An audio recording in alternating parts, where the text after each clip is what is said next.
Well, we got about half an hour for questions. And I can tell this is an inquisitive group.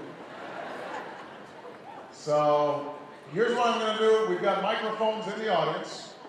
And so I want people to just raise their hands. I will call on people. I'll try to get to as many questions as possible. We're going to go boy, girl, boy, girl. Just so that everybody knows it's fair. In fact, we'll actually go girl, boy, right here in the yellow shirt. Go ahead. Wait till the microphone comes and introduce yourself if you don't mind. Hello, I'm Deb Dunbar. I'm a parent of students in the school district and a researcher at the University of Pennsylvania. In 1 month, it'll be 11 years since President Clinton told us we had an AIDS vaccine in 10 years, and we're nowhere near it. In fact, I'll tell you, we're laying people off at the university who are doing just that work because of lack of funding. So things have really gone backwards in the current administration. What are you going to do to help us move this forward? We really need a vaccine. Well, look, we have been working on the AIDS vaccine for quite some time. I know there was some disappointing news recently in terms of the lack of progress on this front. But you know what? This isn't unique to AIDS. I mean, we've seen the same thing in terms of cancer. We are not putting enough research money into dealing with some of the most basic diseases that all of us are impacted by. And part of it is because we've had an administration that just doesn't really believe in science. I mean, we've seen basic research dollars flatline. We've seen an administration whose two major vetoes were of stem cell research. Administration who thinks global warming is a hoax. So the first thing we needed to do is to reverse the mindset in the White House. And I've already made a commitment. We are going to not just restore funding levels for basic research and biomedical research, AIDS, cancer, and by the way, today is World Autism Day. And we have an epidemic, a rash of young people who are being diagnosed with autism.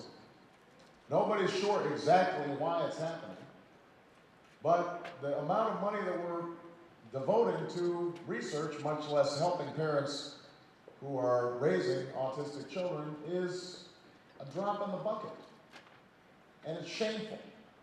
And so not only are we going to restore basic funding for scientific research, we are going to significantly increase it. We're going to increase the number of grants that are provided to researchers because that will actually create a pool of scientists. We're starting to lose our scientists because they're not getting enough research money to support themselves.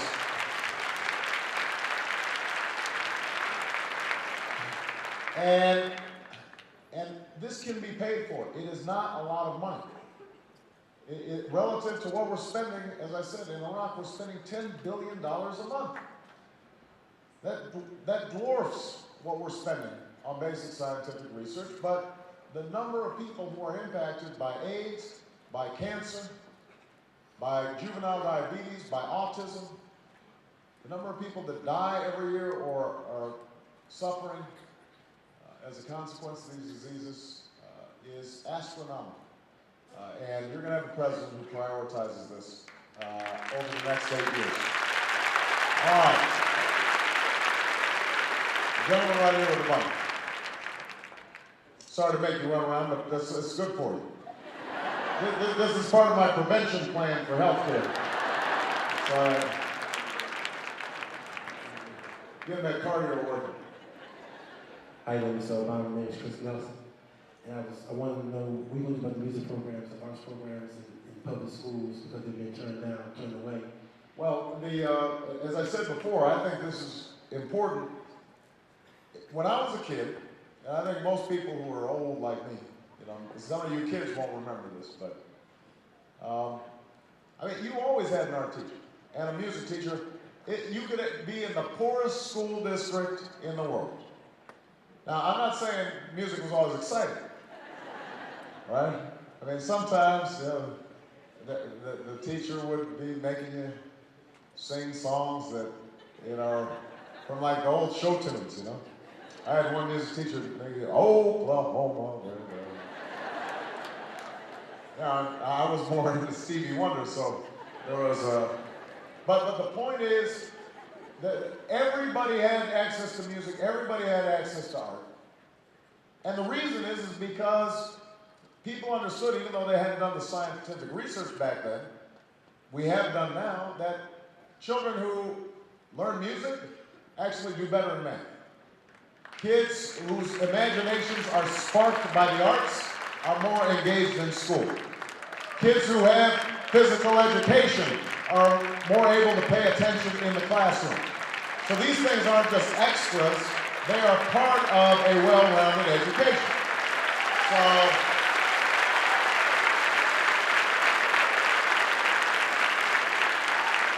So part of the reason you're seeing schools eliminate art and music, though, or at least diminish them, is because of No Child Left Behind.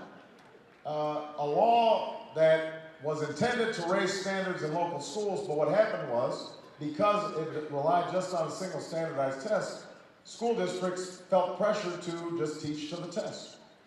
And this school district is a little better off than a lot of school districts, but no, it is, I promise. You go to a bunch of the school districts and they're having a tough time. But in a lot of school districts, they just have to make choices.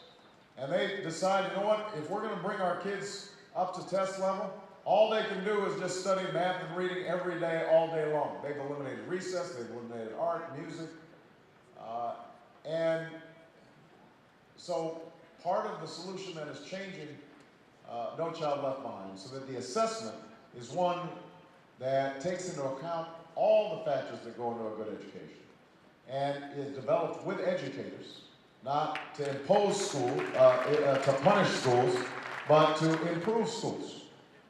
And the other thing is that we have to just improve arts and music funding generally in schools, but also outside of schools. And the Endowment for the Arts, our support of the public arts, our support for arts institutions, all those things should be a priority, and they don't cost that much money.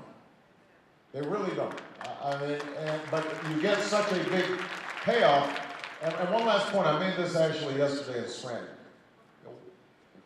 Part of what arts education does is it teaches people to see each other through each other's eyes. It teaches us to respect and understand people who are not like us. And that makes us better citizens, and it makes our democracy work better. And that's something that I strongly believe in. That's one of the main reasons we need to promote the arts.